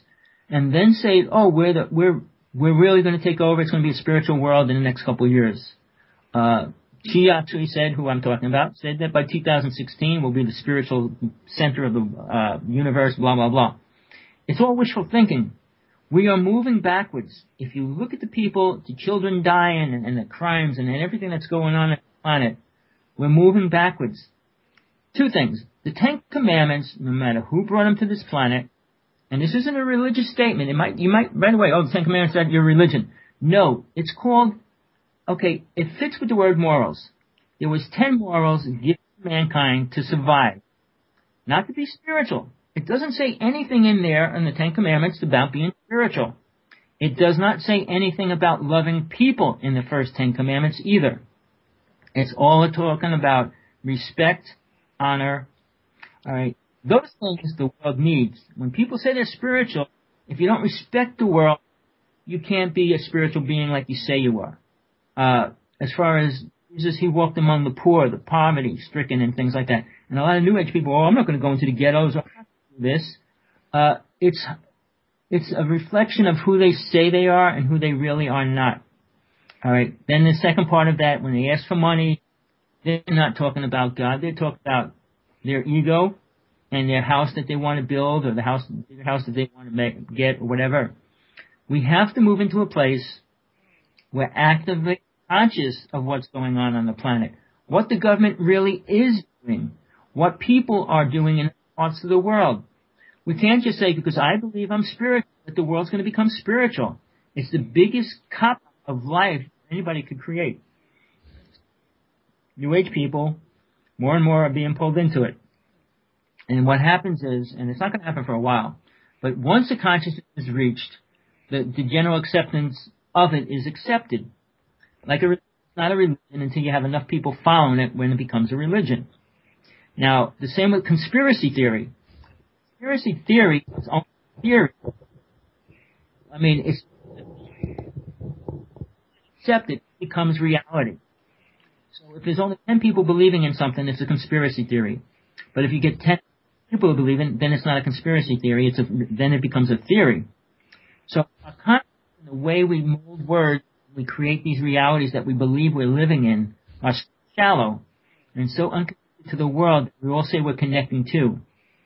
Now, nobody, and listen to me, I'm saying this to the world, nobody has the classification to say they're spiritual and prove, I'm spiritual. I'm only doing what I can. I'm not going to say I'm spiritual. I believe I'm spiritual, but I can't prove it and I can't say it because I'm only doing what I know is right. And that's what we have to do. Whether we can say we're spiritual or not, I heal people. You can't heal nobody. Those people heal themselves because they give you the power to allow them to get healed. You can't heal anybody that doesn't want to be because they have to give you that energy to heal themselves, really, because everybody heals themselves, because everybody is that speck of God that has that ability within inside them if they become aware. And this first state of awareness is accepting that you're only a part of God and you're not God. And then what does that truly mean? And how does it function? And what can it really do? A true soul, when it comes into the body, has a purifying machine that purifies anything that comes into it. And that's the way it was built. Like the old saying, God doesn't create garbage. Well, it doesn't. We do. We have a beautiful body. It runs perfect. And then we bring bacteria of every kind into it. The body has an army, and I call them the spiritual army inside our bodies. They're called the lymphocytes. They have the ability to destroy any defective cell in the body, no matter what it is. The problem is there's only 1 million in your body, for a number. If you bring 2 million people into 2 million bacteria into your body, the army is overpowered. Figure it just like a war. If you have an army and 10 people come in and march against the army, they're not going to win. But if you get a trillion people marching against 1 million people, guess who's going to win? So yeah, that's how the lymphocytes in the body, and that's what's happening. We keep bringing more and more of these creatures and whatever you want to call them, bacteria and things, sicknesses and diseases that come from these viruses, into the body that the body can no longer fight. It wasn't God's intention for that to happen. But we do. We allow the destruction to our own being. We put more poisons in everything we eat, drink, and what they smoke and stuff like that, what they cover us with. It's all toxic. So we're spiritual. Can you spiritually heal that? Yeah. All right. That's the... Go ahead. I think we got it. You okay? Yeah. All right. So when you hear this, when you get a healing, if you're going to go to somebody to get a healing, realize you're giving your power to that person to throw it back at you to heal yourself. Because you're that God force, not the other person. You have to focus on yourself. It's not about who out there is more spiritual that can heal me and what. You can believe that. And people want to believe it because they don't have any belief in themselves. And that's the people that really need that to feel that they have to go to a psychic healer or some kind of a healer to get healed. All right. I can go into stories about self-healing and things like that, but that I don't want to waste my time on that right now because it's about other people have to be aware of things that they're willing to pay lots of money for when if they look in the mirror, look into their eyes inside the mirror and reflect on that, do a contemplation. Or Tommy, yeah? Sorry sorry to interrupt you, but we got a call coming in. Sure, go right ahead. Hello, caller. You're on the air. Hi, Tommy. I'm calling in because you asked me to. Oh, greetings. How are you? Hey, how are you today? Listening in? You getting, What's your topic for the day? You know, with the questions or anything? I'm open for any kind of a question if you have one. We're talking about... Well, first of all, I'd like to know whose show you're on. Who are we speaking with? Whose show is this? I'd like to know. This is Royce Solomon. Hi, nice to talk to you. This is T.J. Morris. I'm a friend of Tommy's and the associate guides, They Spoke Life, the other groups. And nice to meet you online. So I guess you got a good show going here. I just called in because he asked me to. We're friends. He helped me a lot on my show. So he's got a show, and you've got a show. And what's the name of your show? I'm blind here. I just called the phone number. What's the name of your show? Paranormal Palace Radio. Wonderful. And you've been in business prior to 2012, or is this a new show? Oh, I've been running this show for 6 years now.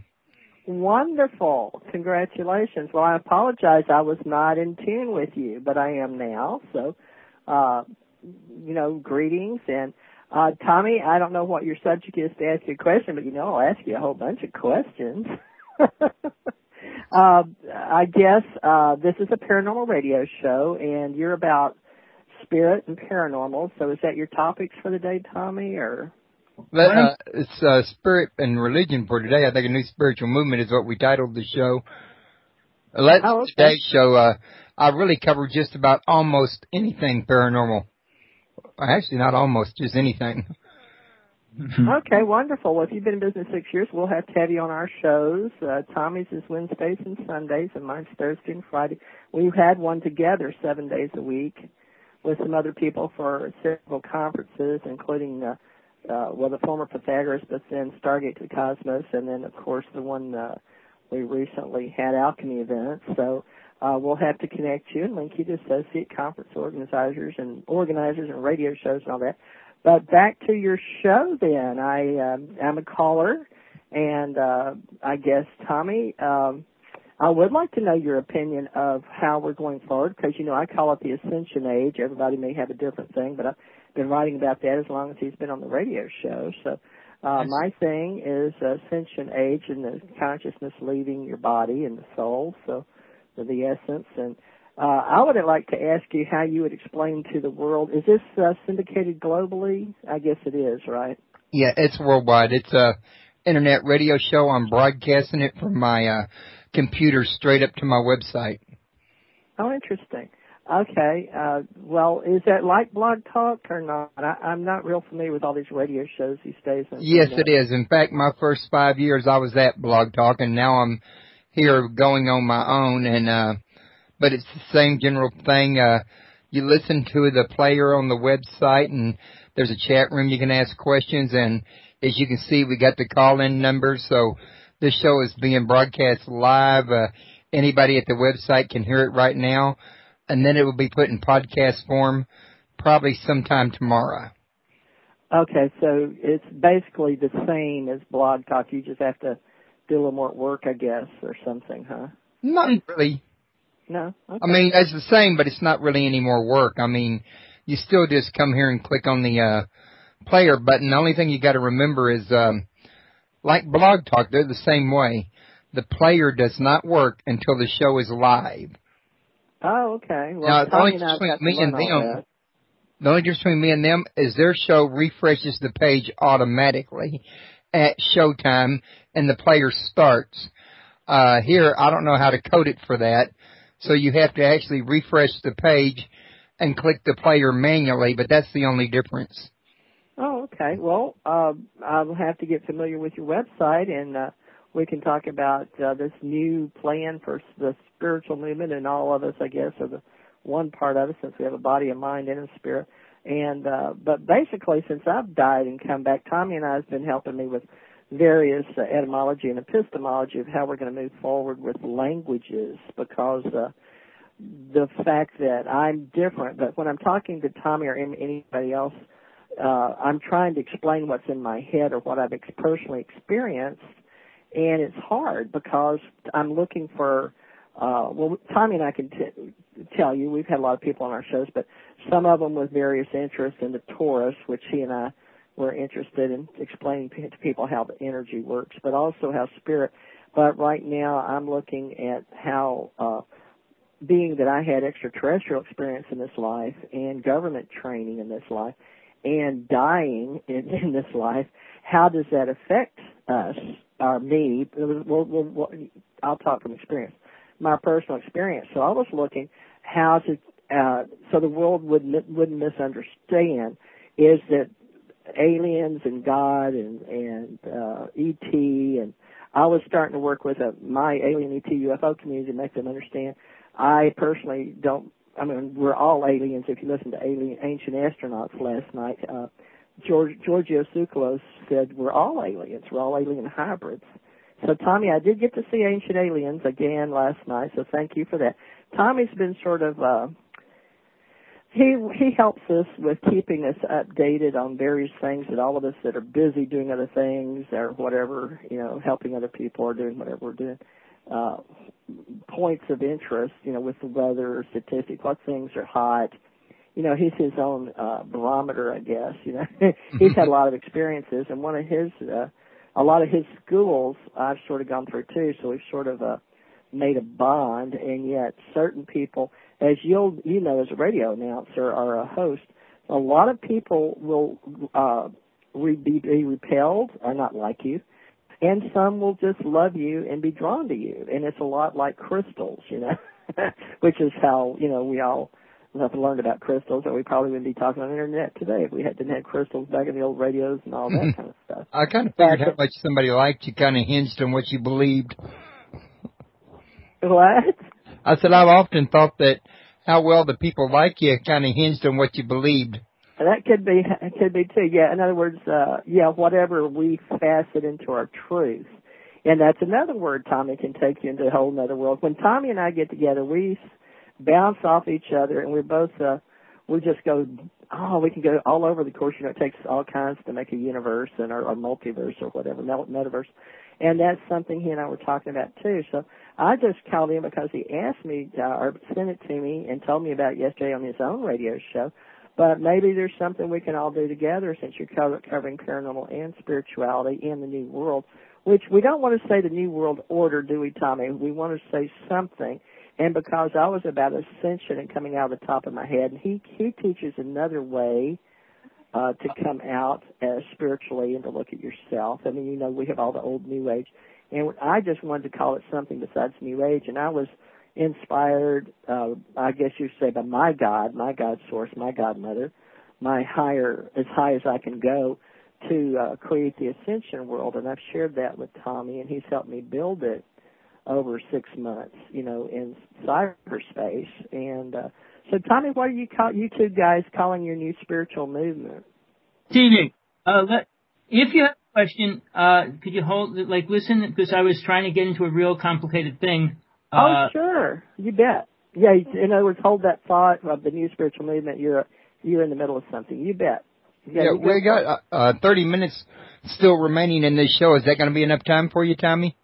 It's not, but well, like I said, I wanted to at least get somewhere down the road with it, because the change that I'm talking about action, and I said I'm not like everybody else. I don't say we can make this the illusionary world and dream, because it's actual movement that we have to do right now.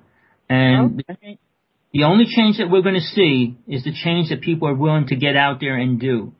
All right, it's not this wave, all this energy, all this New Age stuff, all the stuff coming from this energy force that's hitting the planet. It has nothing to do with spirit. And why I said that, because spirit itself is a definition which I want to get into. I guess I'll use the last half hour for that, even though I did want to say what did happen. Things happened yesterday, things happened the week before, things happened the month before, and things are going to keep happening. The things that are happening are destroying parts of the planet in a great way. But most of the things that are happening are created by mankind, not by God, not by people, aliens, and things outside of it. It's by people that are here. All right. Now, I want to just go over a list, just so that, because people say nothing happened yesterday. Lots of things happened, and they happened. It wasn't a one-day event. It wasn't like this whole world's going to become spiritual tomorrow or yesterday. It's not like that, and it's a belief, and it's a horrible wave of programmed ideas that mankind has accepted. Well, the New Age people in general, not the Christians, not the Catholics, not the Buddhists, and not other religions, but the New Age people accepted it. And they went on, pushed it, and made money off of it. The whole near the end of the world thing, the new world that they're going to create. Now they can create more conferences about going into this spiritual age, which is a farce. Let me just say two things. I want to explain just simply things that are happening right now that have been happening this past year, which are very critical to the planet. All right. Things that aren't supposed to be happening are happening. The bees are dying in Hawaii. Millions of dollars of damage last year. In New York State, the bats are dying. All right. If you know anything about bats, they pollinate everything else. All right. We have the whales being killed for a couple different reasons. First of all, the Japanese whaling. Now China wants to start doing whaling. The populations of the whales are deteriorating rapidly. Oh, just bad. So everybody knows is one of the most oldest whales on the planet died, was washed ashore a couple of days ago. There's only 400 on the planet. So when one dies, they really do worry about it. It's one of the most ancient whales that existed. And they're doing all the research right now trying to figure out how it died. It's not going to take a rocket scientist to figure that out. But the whales around the planet are beaching themselves in large numbers, and the government is responsible for that. All right, that's one little thing. The Japanese, the Philippine Islands, and a couple other islands, they slaughter the dolphins and by the thousands, 10,000 at a time. They corral them into this corral, and they all go in there with spears and clubs and kill them all. It's a horrible thing. Mankind is destroying the vibration that these creatures keep to the oceans. All right. Now we go into the squid die-off just last week off of California. They didn't even say what it was or why it happened. All right. These are trivial things, but they're happening. Over the past year, there was 2 or 3 giant bird kills around the planet. And they will not tell you why it's happening. When thousands and thousands of birds crash into each other, what they're saying, and just die because it's a natural thing, is such a lie. All right. I drove across the United States, met with a person in a small town whose doctors have to go to the departments to explain why these deer were dying. Large herds of deer and elk are dying. And he said the only thing he could come up with was mad cow disease.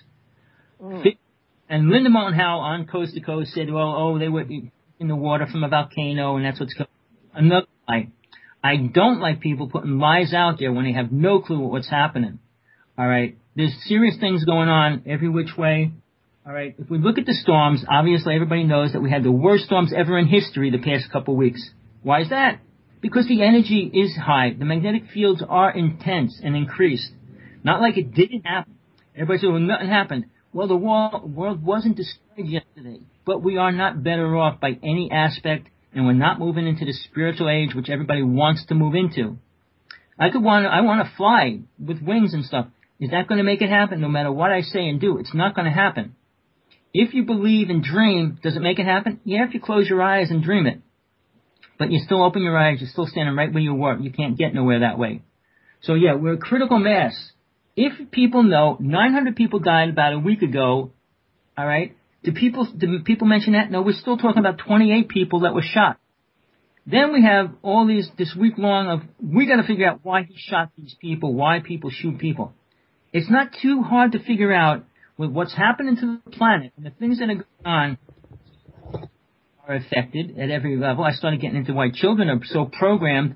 Now they come out of the spiritual, haven't been have no openness. All right, we have these horrible disasters happening. I'm saying that the HAARP system's involved with that. But I will say this. We were on Coast to Coast last night. We'll bring out information where he claims that the HAARP system stopped the planet from shifting. He was out on one of those trips with everybody out to the pyramids and all that, and they measured the frequencies, and they said the HAARP system was going crazy for the past 3 days. So they're bombarding the sound waves around the planet. Whether it helped or not, I guess it helped if you expected the world to end yesterday. All right, by the same token is they're still spraying the chemtrails in the sky. Is it a good thing? Is it a bad thing? And I'll tell you, the government is not bad, and the people are not bad, but we don't work together, and we don't think alike. Our government thinks one way, the people in general think another, and people in different countries think totally different than every other country.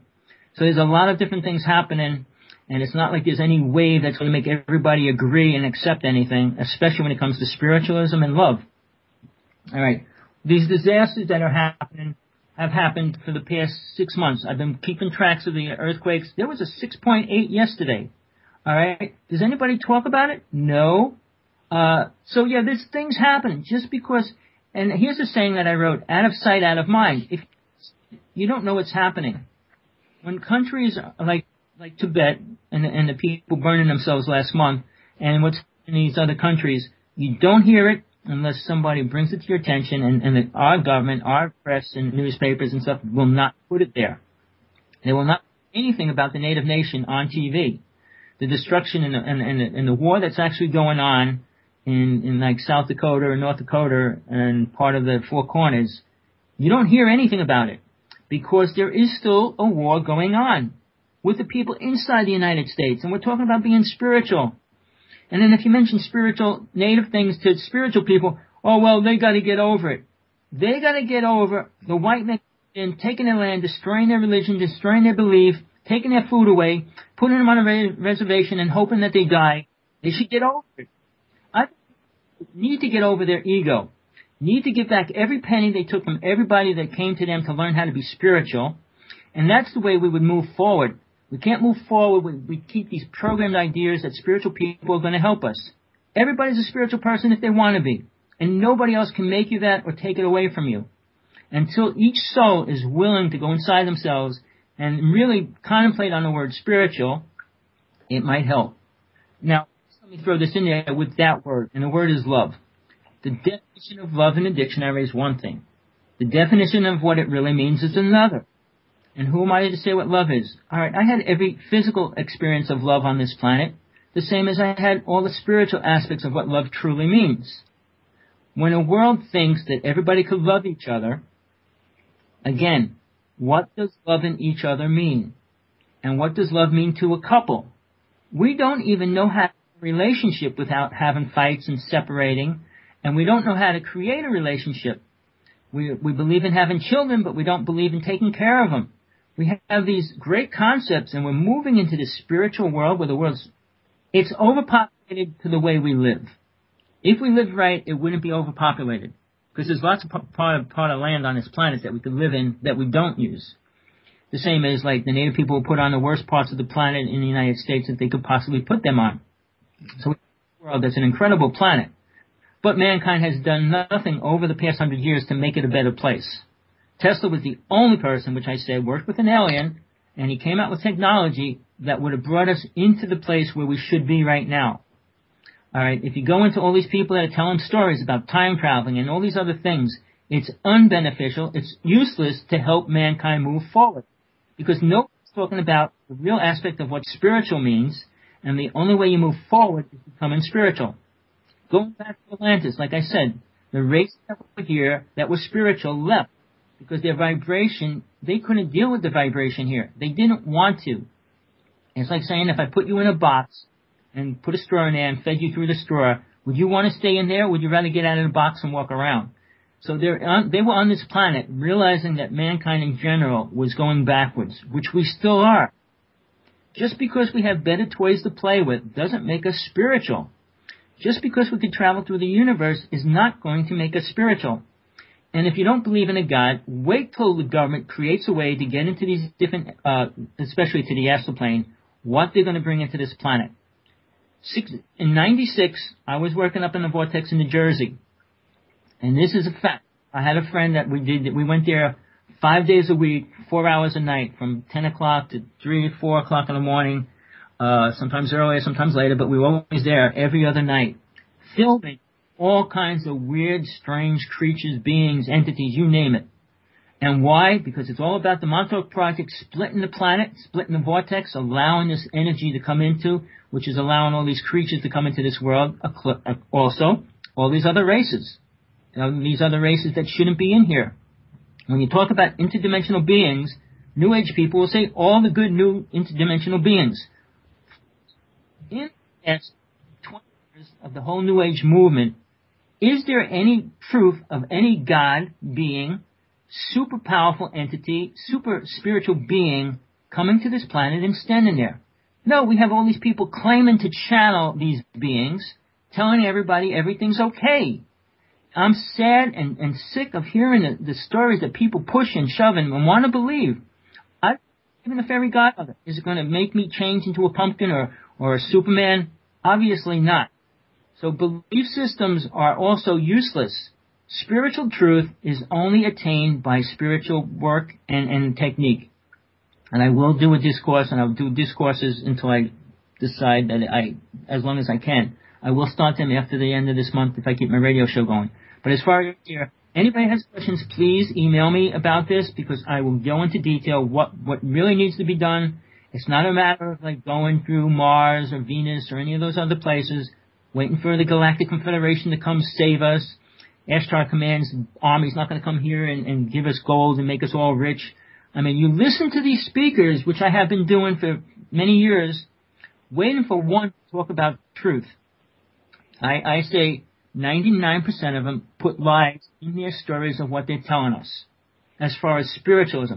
What about John David Morton? Does he speak on it, Tommy? He speaks on, he's a psychic, but he's more into stock markets, money. He's more into solid things that are actually provable and workable. He's a good friend of mine. He's one of the top psychics, but he deals with reality. He did predict 9/11 would happen a year before it did in front of 400 people. I was there. But as far as spiritualism, I don't hear anybody talking about it while everybody is trying to talk about it. Like I said... Well, there's teachings and there's spiritual thoughts, but what you're saying is each individual's thoughts is out of their own torus, or their own individual filters, right? Because we all have a brain and we can all think. But I relate the spirit as to the essence and what makes us all drive forward. I don't think we can live without our spirit is the way I feel. You know what I'm saying? That's why I was asking about Sean David, because he's got a PhD in something, right? And educated, but you could go there too spiritually and break down spiritualism and spiritualist and spiritual church movement and the philosophies and beliefs, because right now we're also dealing with idealism, and I think that's what you're talking about is a Western philosophy, right? Because you're not only a realist, but you've watched all these people and you've being able to make your own decisions based on your own personal filters. But yeah, I see you a lot as a realist, but I also see you as a philosopher.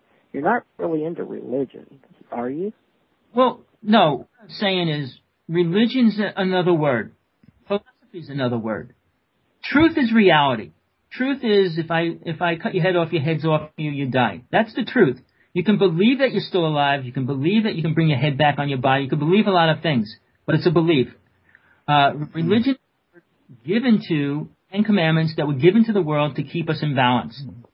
There's a big difference. Religion became what it is because man is trying to make it fit to what he believes. All the things in religion, like forgiveness and all those things, was man created. Jesus did not teach that. I mean, it was written down, but were you there when Jesus said things? No. Most people, well, maybe you were, but I'm saying most people have no clue. You're funny. Go ahead. Listen. He's remembering who he's talking with. Go ahead, sweetie. Except that Jesus was married and had a daughter. Jesus never met his daughter because his own people allowed them to kill him. So how spiritual were they? Here's one of the greatest spiritual beings that I have ever met in all my lifetimes, come into the world to bring the truth, how to get to the higher dimensions and higher realms, and nobody understands them. They still understand people like me because they're not ready to break out of the astral plane. They'd rather live in there in the idea that they're going to be with all their family and friends and all sit there playing chess forever. They don't want to think about the ultimate reality the soul needs to go through to get to a higher level and what it does when it gets to that point. All right, we're so programmed. Let me just say, this is what I want to just throw in here real fast because I know my time's running out. Yeah, you got about 14 minutes left, and I was going to mention to you that I've been, letting you take the floor on the show since you had so much material and because it was new material. But I did not give you a chance to tell what your website is, what your email is, and how people can get your books. And I was fixing to interrupt to mention to you might want to throw that stuff in there. Well, anybody directly wants to ask me a question, which I always ask, is my site is www.howtoseegod.org. But if you wanted to email me directly, it's hawksblood1, HAWKSBLOOD 1, AOL.com, or howtoseegod@AOL.com. All right, I work with people, I follow up on them if they want to be, I give them techniques that will help them attain a level if they stick with it. I don't charge people money for things, I'm not into making money, it's all about spiritual truth and understanding what God is, which people don't want to understand in general. Sorry to say that. So please, email me, I'm always there, I'm on the line, I'm on the computer 10 hours a day. I do write letters to every person speaking out there, and most of them refuse to answer because they're afraid to. I'm a debate. I'll debate anybody on any truth or any lie. The Emerald Tablets I studied, and basically it tells you that the lie will always destroy, the truth will always destroy the lie in the end, but we're not at the end, so the lies are going to keep growing. So I want to mention a few names. I'm going to give the names because I don't want to go into each one separately because it'll take me forever, but I want to try to get this in for today. We have Sheldon Niddle, David Icke, Drunvalo Melchizedek, all right, David Wilcock. I mean, you mentioned Sean David Martin, Whitley Schreiber. Yeah. Okay, Winfrey. Now you're saying Whitley, no, not Whitley Strieber, but who? I didn't understand. Sorry. Robert, please. I heard David Wilcox. Yeah. And I heard Drunvalo Melchizedek. Robert Duvall. Robert Duvall. I had trouble with somebody named Schweiger. It sounds like Whitley Strieber, but I think you said Whitley Schreiber? Schreider? Get it right.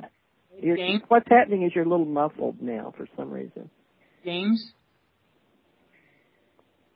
Bruce Goldberg, who claims to be one of the top hypnotists in the United States. Let me just start. He claims a lot of things. He claims to time travel, teach people how to go through time. And I can say to you, ask him what's going to happen tomorrow. He cannot tell you. All right, there's people doing things, making tons of money off of people. Get people to follow him. I listened to Van Prong.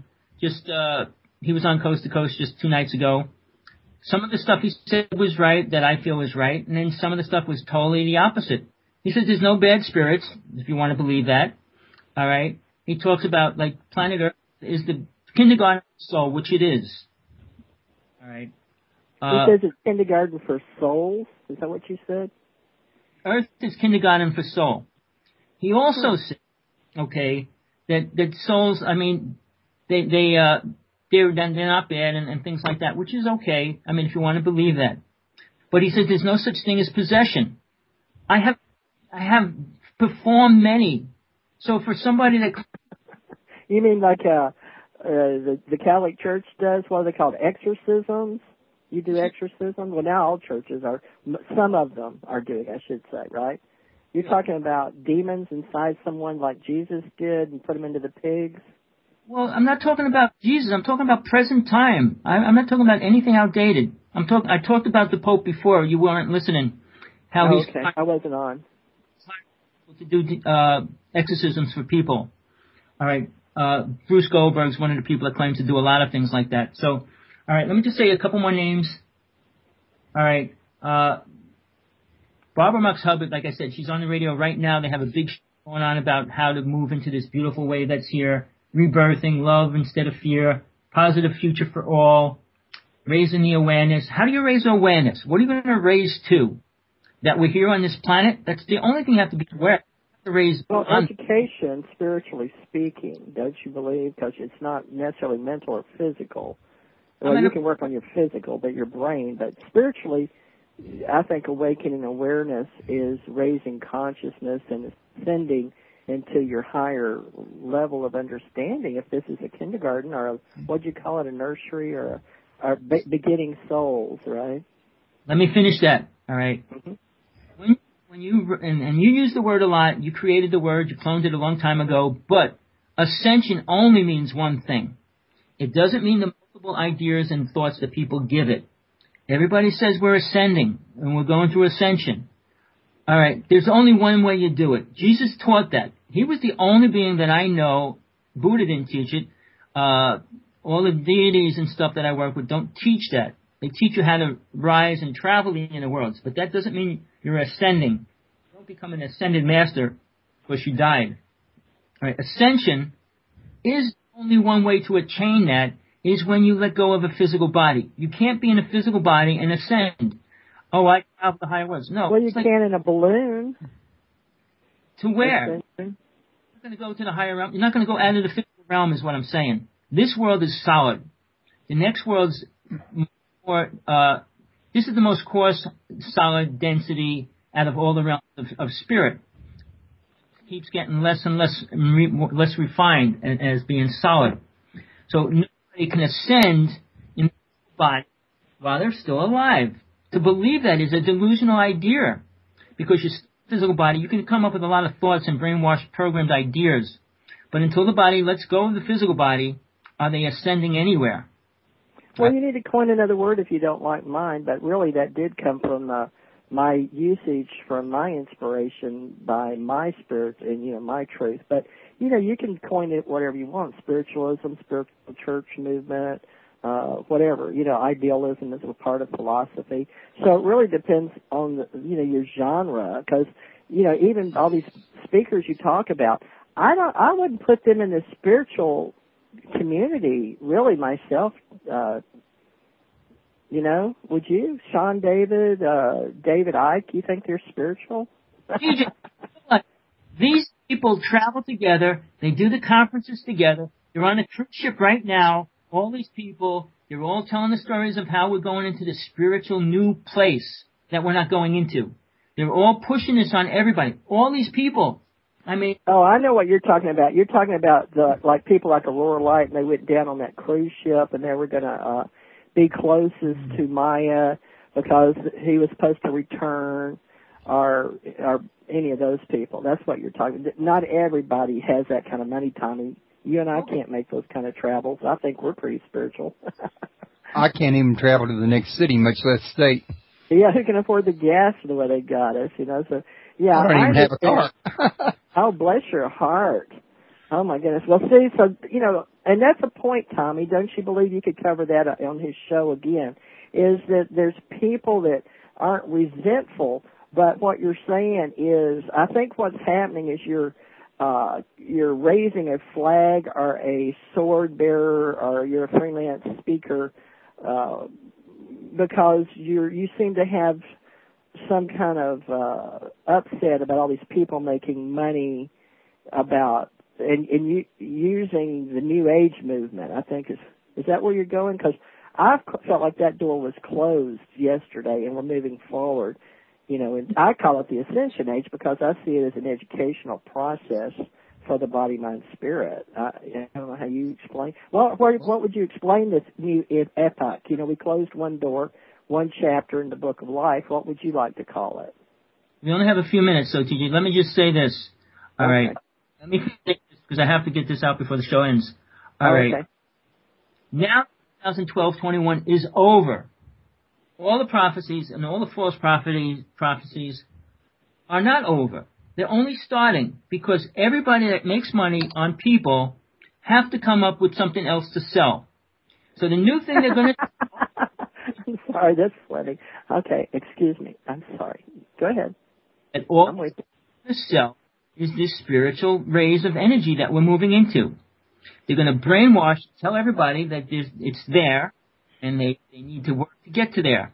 And they're all going to be pushing and telling everybody, come to this seminar, come to this workshop, and you're going to see all these ascension or fifth dimensional classes and seminars, and it's going to escalate because now the world's not going to die. They have to get themselves in a better place. So let's make them think they're going to be spiritual. And the word spiritual, again, is delusional because it has nothing to do with what it really means to the most people on this planet.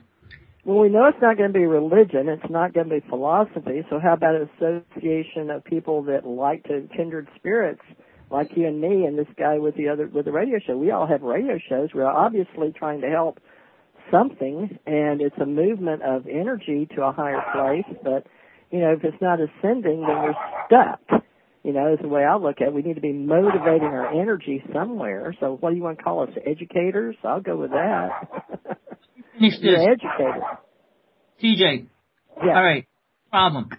Religion is on this planet right now. Not New Age. New Age is only 1%. 1%. Religion is about 30%.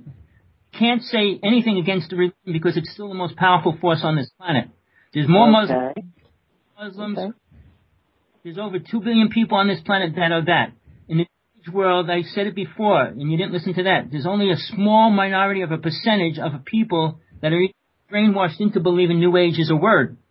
So the idea is going to be taken over by people trying to make money off of this little idea where the middle-class people will pay for it. We're not...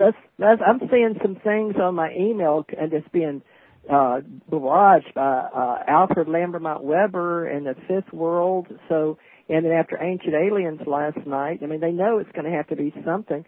But they've even called it according to the Mayan text, that it was going to be a new age. So it sounds funny, new age. I thought we were putting the new age in the past.